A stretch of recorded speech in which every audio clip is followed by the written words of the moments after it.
మనం ఎన్ని పనులున్నా ఈ యొక్క బిఏలో వచ్చినప్పుడు మనం ఈ కార్యక్రమంలో పాల్గొనవలసిందిగా విజ్ఞప్తి చేస్తూ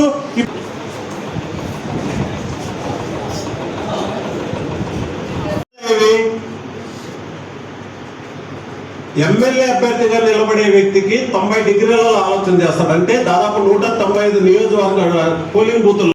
ఇంకా టాస్క్ ఫోర్స్ స్టార్ట్ అయిన తర్వాత, స్టేట్ అంతా స్టార్ట్ అయిన తర్వాత ధర్మారం ఆదర్శ నియోజకవర్గంగా నిలిచింది. నువ్వు సెంట్రల్ ఆఫీస్లో కూర్చొని చూసినప్పుడు లేదా మిగతా జిల్లాలకు పోయినప్పుడు ఈ ధర్మారంలో ఈ రోజు చూస్తే 2000 రేపటికి 4000 అయితే వచ్చింది. అంటే మామూలుగా ఇంతకుముందు ఎలన్ మాస్క్ ముందు ఈ జట్లు పంపించాలంటే ఎంత టైం తీసుకుంటుంది, అట్లా కాకుండా ఎలన్ మాస్క్ వచ్చిన తర్వాత ఏ విధంగా స్పేస్లోకి రాకెట్లు పోయినాయో అలా ధర్మారం నియోజకవర్గంలో కమిటీలు పూర్తయిన తర్వాత ఎంటైర్ రాష్ట్రం అంతా కూడా ఈరోజు దాదాపు 17,50,000 మందితో మొత్తం కమిటీలన్నీ పూర్తి అయిన సందర్భంగా మీకు తెలియజేస్తున్నాం. దాంట్లో ధర్మారం నియోజకవర్గం ఆదర్శంగా నిలిచిందని మరొకసారి మీ అందరికి తెలియజేస్తూ మరియు మిగతా విషయాలను కూడా పెద్దలు మాట్లాడతాను తెలియజేస్తాను. కొత్తగా వచ్చినది ఏం కాదు.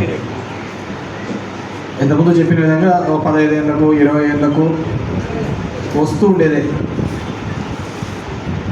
చివరిసారిగా 2001లో మొదలుపెట్టి మనది 2002లో మన ఆంధ్రప్రదేశ్ కావడం జరిగింది. అదేవిధంగా ఎస్ఎస్ఆర్ వచ్చి ప్రతి సంవత్సరం జరుగుతూ ఉంటుంది. జనవరిలో ఓటర్ లిస్ట్ పబ్లిష్ చేస్తారు, డిసెంబర్లో ఏదైనా అబ్జెక్షన్స్ ఉంటే చేయమంటా అంటారు, జనవరికి పబ్లిష్ చేస్తూ ఉంటారు. అందరికీ ఒక భయం మొదలైంది. ఎలక్షన్ అంటే ఒక భయం. ఎలక్షన్లో పోటీ చేయడానికి కాదు, నిలబడడానికి కాదు, కొట్లాడడానికి కాదు. ఏ దేశంలో ఎలక్షన్లు అంటే ఏం జరుగుతుంది, రాజకీయాల్లో జరుగుతున్న అంటే మనము ప్రస్తుతం దేశవ్యాప్తంగా జరుగుతున్న రాజకీయాలు, ఎలక్షన్ కమిషన్ మీద ఉన్నటువంటి ఒక భయం. ఈరోజు ఎలక్షన్లు అంటేనే కూడా ఇదేంటన్నా మనకేం జరుగుతాయన్నా అంటారు. ఇప్పుడు మనోళ్ళే మాట్లాడే ముందు చెప్పినారు, ఇంకా ఏదన్నా అనుమానాలు ఉంటే చెప్పండి, మా అనుమానాలు ఓటర్ లిస్టులతో దిగి తర్వాత కానీ ఈవీఎం మీద ఎక్కువ అనుమానాలు. West Bengal is the best example. ఒక ముఖ్యమంత్రి స్థాయిలో ఉండి సుప్రీంకోర్టులో కొట్లాడే పరిస్థితి. ఒక ముఖ్యమంత్రిగా సుప్రీంకోర్టులో కొట్లాడింది ఈ విధంగా తీసేస్తున్నారు అని చెప్పి. ఒకసారి తీసేసినారు అంటే ఎక్కించుకోవడం చాలా కష్టం. మళ్ళీ చెప్తున్నాం, అప్పలేట్ అథారిటీలు ఉంటారు. 37 లక్షల ఓట్లు అప్పలేట్ అథారిటీ మీద 67 లక్షలు ఈమె అప్పీల్ చేసింది. 65 లక్షలు ఈ విధంగా తీసేసినారని అప్పీలేట్ అథారిటీ ఉంటారు. నాకు అన్యాయం జరిగిందని తీసేసినారు. చేస్తే అప్పలేట్ అథారిటీ 37 లక్షల ఓట్లు ఎక్కించుకోమని చెప్పి ఇచ్చింది కూడా.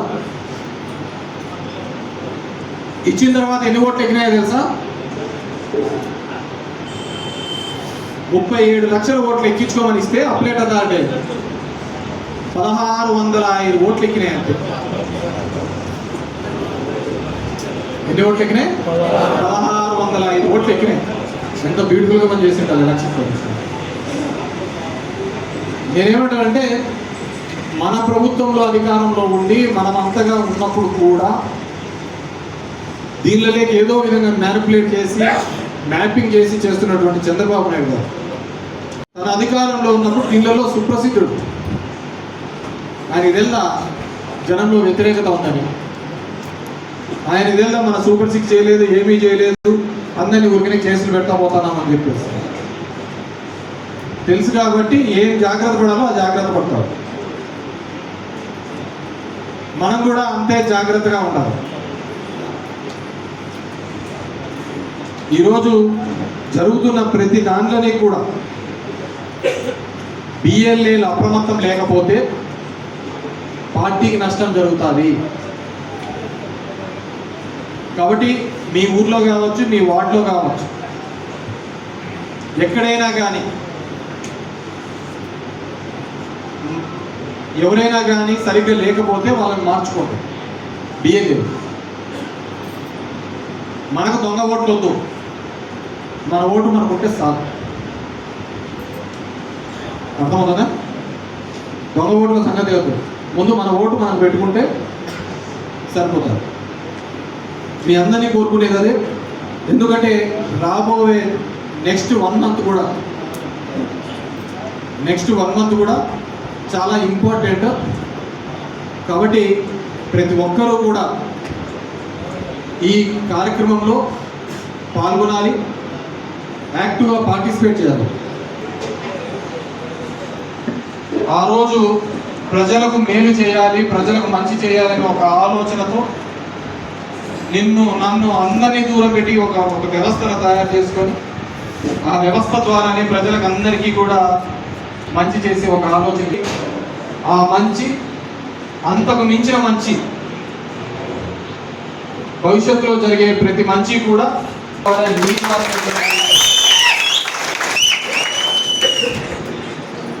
దానికంతా కూడా ఈరోజు కమిటీ మెంబర్స్ కానీ ఇవన్నీ కూడా దగ్గర 16,000 మందితో కమిటీస్ ఏర్పాటు చేయడం జరిగింది మా నియోజకవర్గంలో, ధర్మవరం నియోజకవర్గం 29% వరకు పూర్తి చేయడం జరిగింది. దీనిలోకి మేము పెడుతూ ఉంటాము ఏదైనా అప్డేట్ ఉన్నప్పుడు. అప్డేట్ పెట్టినప్పుడు దానికి ఓకేనో ఎన్నామనో ఏదో ఒకటి పెట్టండి దానికి.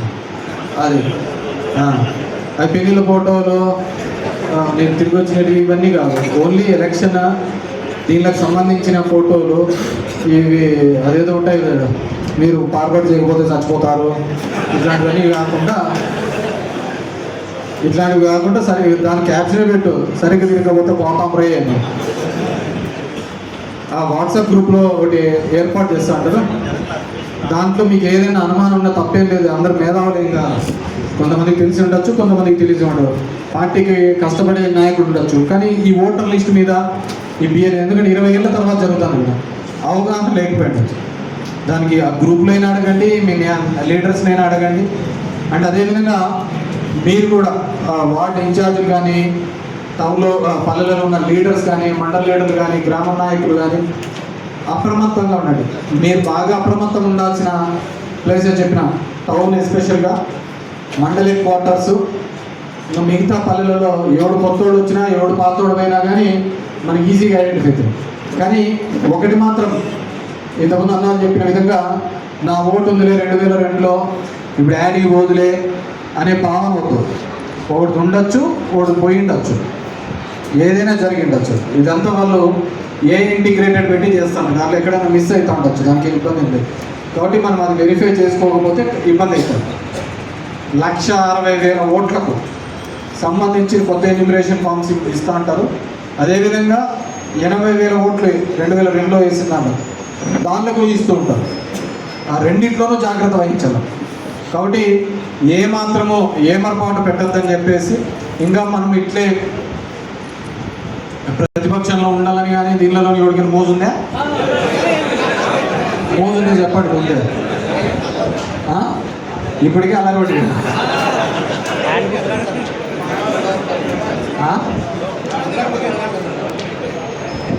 కాబట్టి ప్రతి ఒక్కరు కూడా అలర్ట్గా ఉండి చేసుకోకపోతే ఈ 1 మంతే.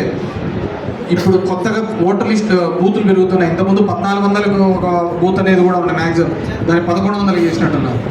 1100కే చేశారు ఇప్పుడు కొత్తగా. కాబట్టి 1100 బూతులు అంటే దగ్గర 350 నుంచి 400 ఇండ్ల కంటే ఎక్కువ ఉంటారు. మీకు తెలియని ఏమైనా ఉండదు. చిన్న చిన్న ఊర్లు అంటే అంతా 1-2 డేస్లో అయిపోతారు. వాటిలో కూడా అంతే 350 అంటే అదే పెద్ద ఇదేం కాదు, ఒక బూత్కి అన్నికంటే ఎక్కువ రాదు.